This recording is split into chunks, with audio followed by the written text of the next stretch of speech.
Hey, welcome to the Timeline 10, where we're counting down what the world is sharing and sometimes what they're arguing about, too.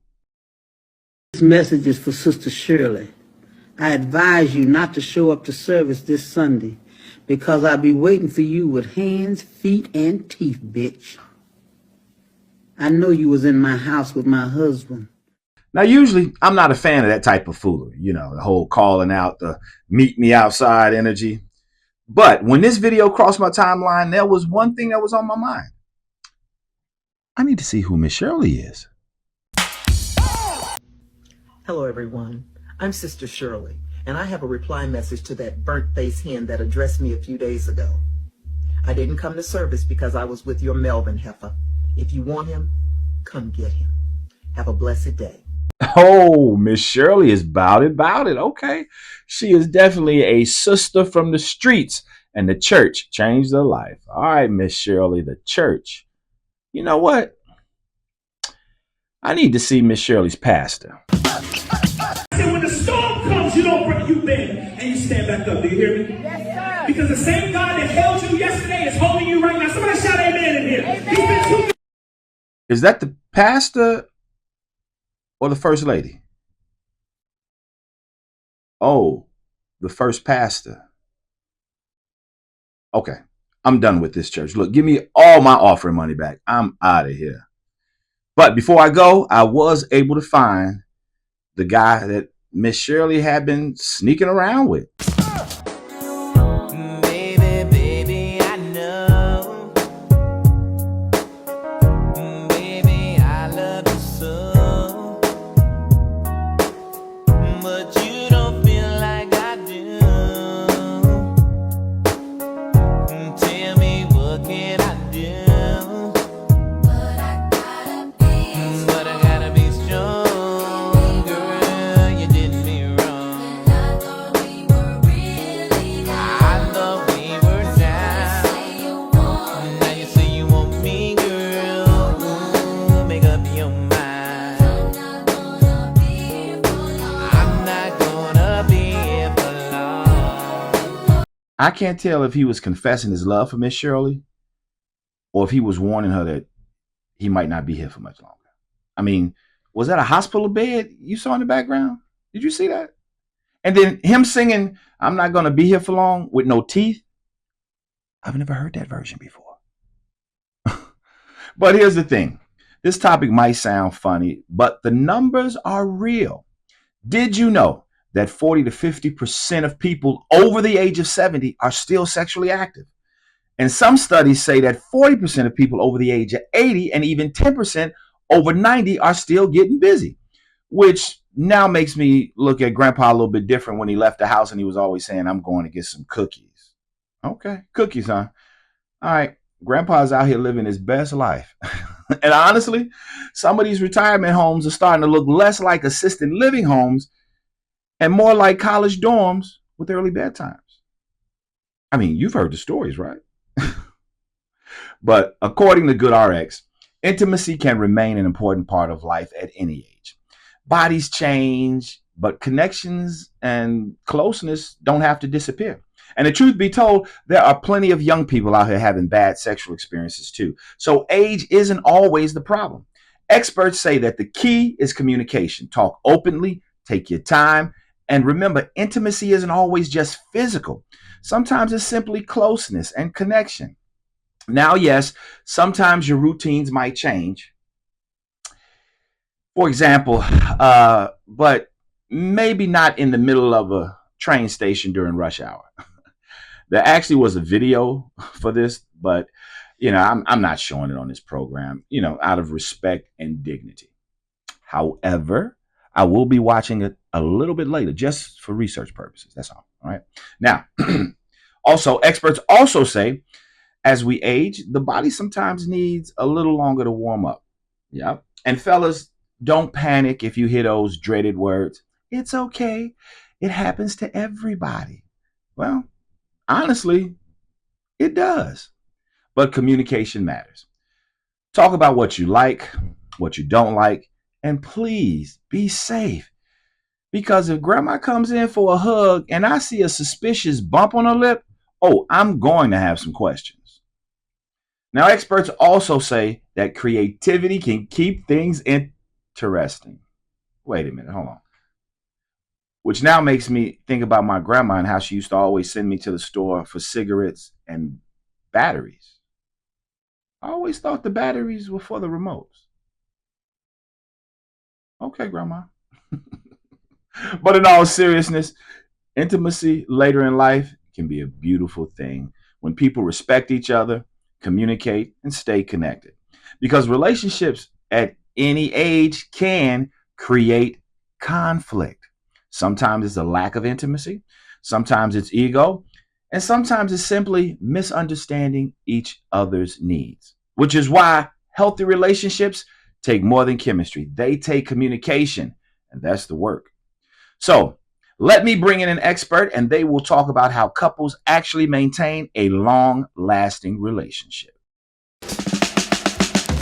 And what's the secret to a happy marriage? We've been married 61 years. You want another secret? Yeah, what's the Slow jobs. slow jobs?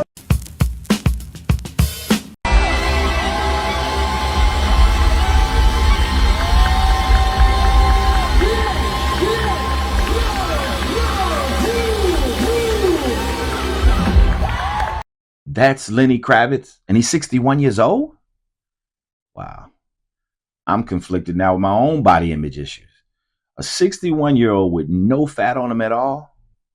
Well, I know Lenny must work hard to keep himself fit, even though his pecs look like he had a BBL in them. But this is a great transition to talk about the conflicts we all have in some form or fashion with ourselves. Let's look at the group, R&B group, Pretty Ricky. Now, currently, they're on tour with the Millennium Tour, taking millennials back down memory lane. But lately, there's only one person from that tour who everybody's been talking about, Baby Blue.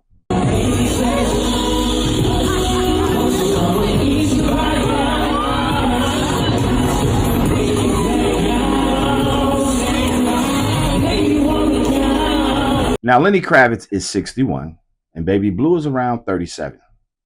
Now, fans of Pretty Ricky and the Millennial Tour, when they saw Baby Blue, they did not hesitate posting videos and making a ton of comments about what's obvious.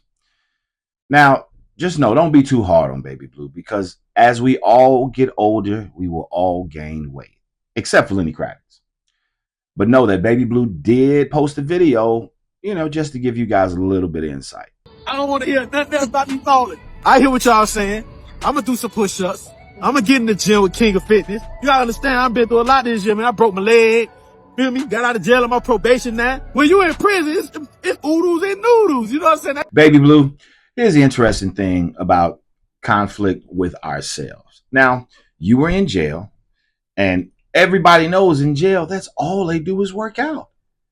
You were a celebrity when you went in, and you knew when you came out, you were going to be that celebrity and be making money as that celebrity. But instead, hey, you still got high confidence, you got high self-esteem, but you came out of jail looking like the love child of Trey Songz and Rick Ross. Now, after a while in all the comments, I guess they started getting to Baby Blue, because I then saw this video pop up on my timeline. Y'all can't be body shaming. You feel me? I'm up here, nigga, multi-platinum, getting that bread on stage, shirt off. But guess what? I look like what your daddy looked like. I look like what your stepdaddy looked like. That's your mama. I look like what a lot of these look like. That's your girlfriend behind your back, dog. You feel me? Just this what get money look like. That's getting money look like this. Yeah, that got high self-esteem, that they getting that chicken, they getting that bread, they don't give a about all that extra shit. Yeah, going to the gym, that shit cool when a nigga feel like doing it. But right now, I'm on the road getting his money. I ain't worried about all that. You feel me? It's just a PSA announcement for anybody out there who thought I gave a Don't take the job if you can't meet the expectations. And don't get mad at others because they refuse to lower their standards to match your effort. Workplace conflict.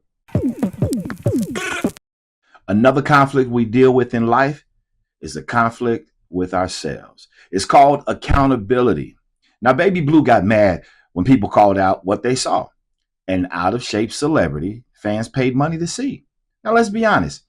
fans came to see Pretty Ricky, not fell off Ricky. And when I say fell off, I mean literally fell on the stage. I mean, those fans grew up with those songs, those posters on their wall. They came for the memory. But see, confidence doesn't replace the truth. Sometimes the best friend you can have is the one who says, bro, keep your shirt on. Let's hit the gym. Then we'll hit the stage. Because see, the goal isn't just to perform. It's to remind people why they loved Pretty Ricky in the first place. And Baby Blue, do not call money bread ever again. Because it's obvious you and carbohydrates don't mix. Here, you sit down on the toilet without noticing ain't no toilet paper in there. Hey, man.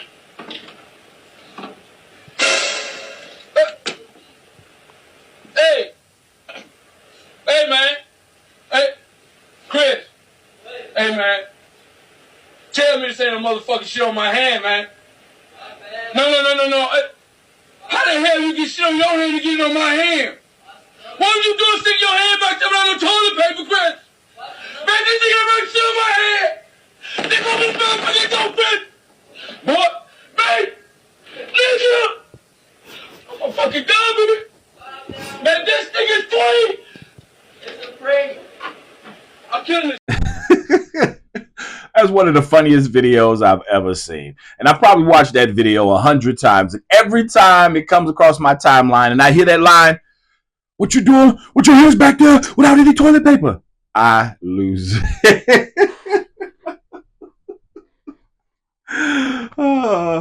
To the prankster, it's a funny conflict.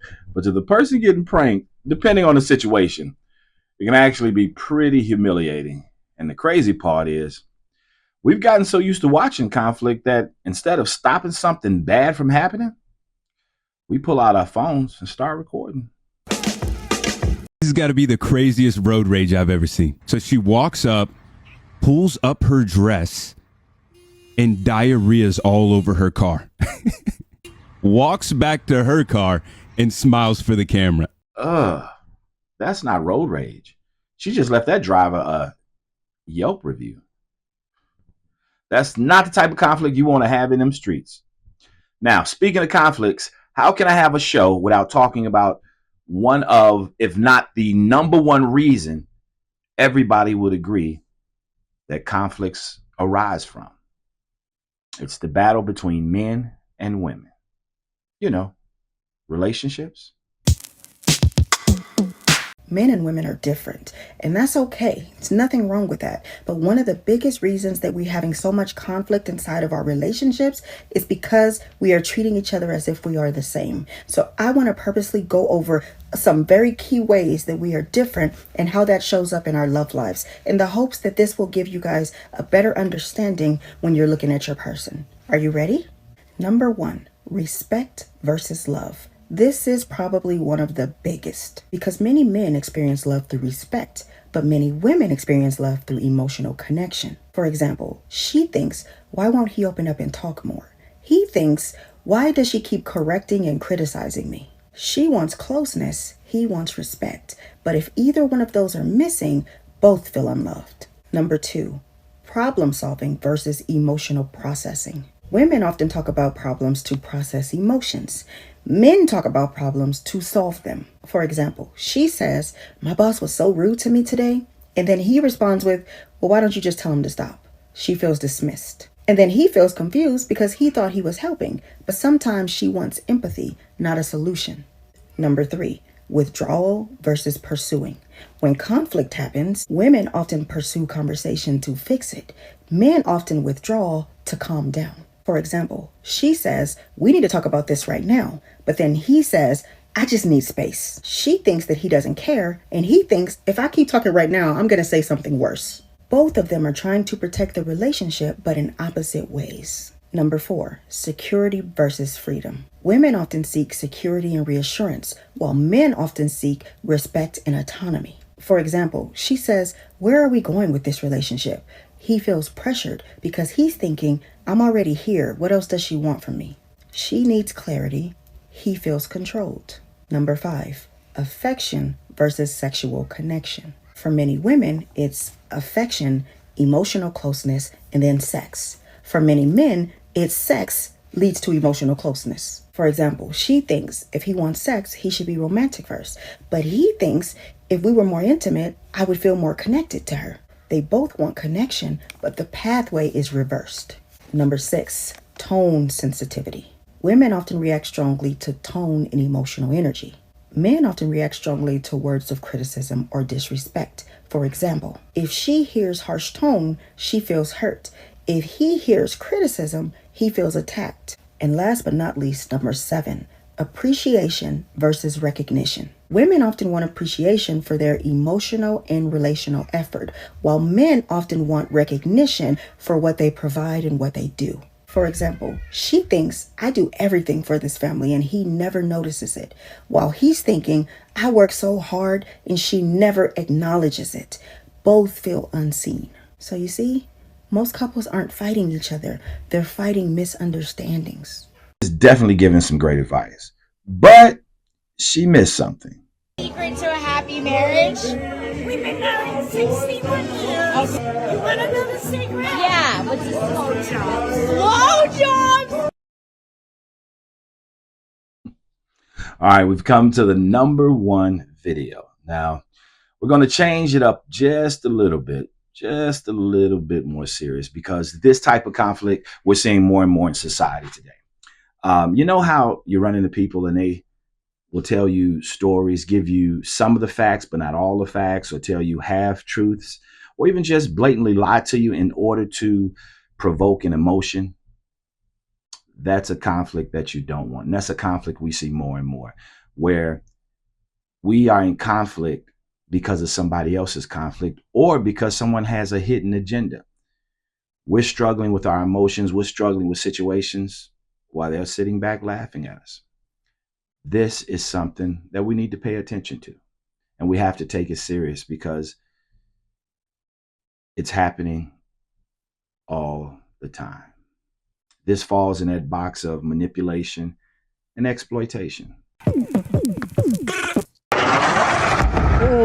Tonight, this new video, geolocated and verified by NBC News, shows what experts say is a U.S. Tomahawk missile over the skies of Manab, Iran. Adding evidence, the experts say, that an American missile likely hit the Shajre Taibeh Elementary School during the first hours of U.S.-Israeli operations on February 28th.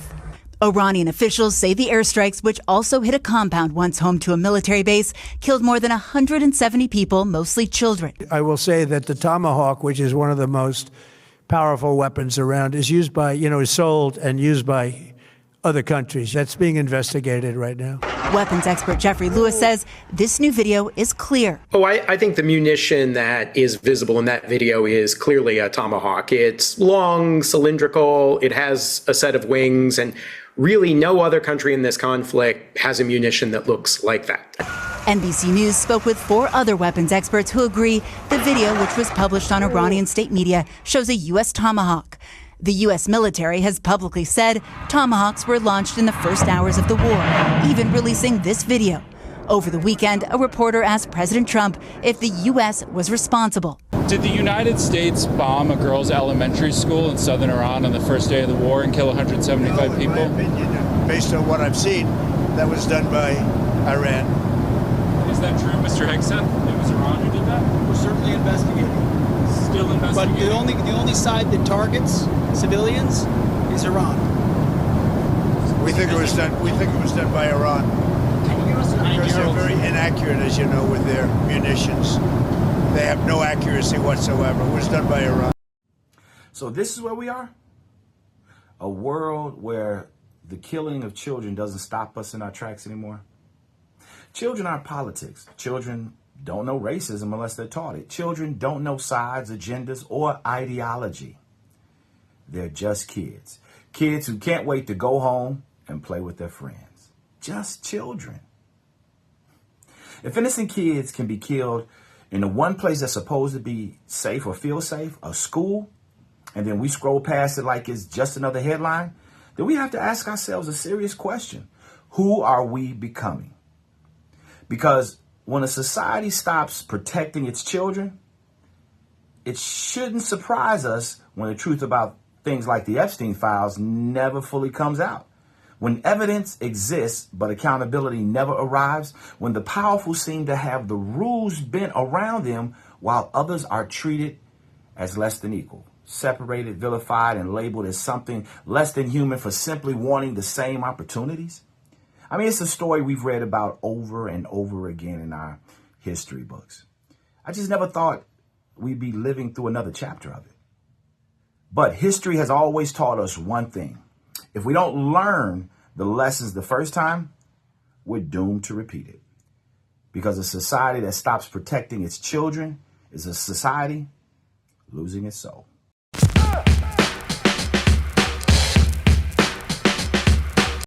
All right, guys, here is my post of the week. This one post that came across my timeline that lives rent-free in my head.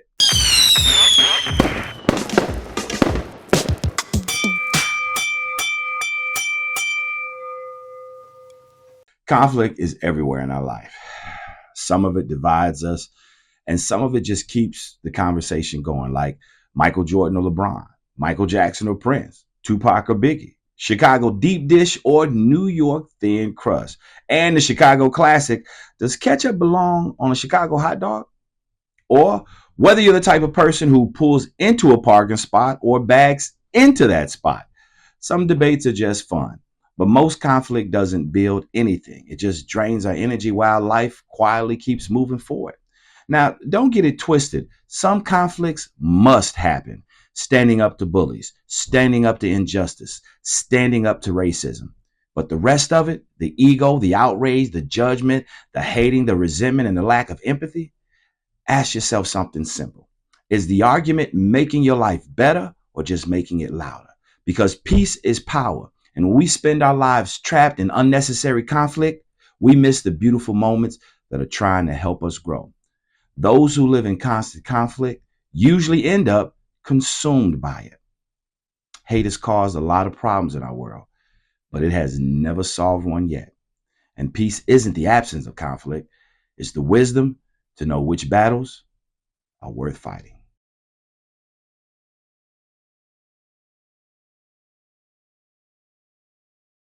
If you still are out here looking for confrontation, you need a problem, you need some type of conflict, well, guess what? I have just the person you can talk to. I'm Sister Shirley, and I have a reply message to that burnt-faced hen that addressed me a few days ago. I didn't come to service because I was with your Melvin heifer. If you want him, come get him. Have a blessed day. Hey guys, if you enjoyed the content, then please give me a thumbs up right there. I appreciate it. Now, if you really want to support, then go ahead and share it. But if you don't, no smoke at all. No smoke at all. I don't want any conflict. Creators, keep creating. And remember, the goal is not perfection. It's progress. My name is Johnny Starks, a.k.a. Cool Out, and I'll see you next scroll.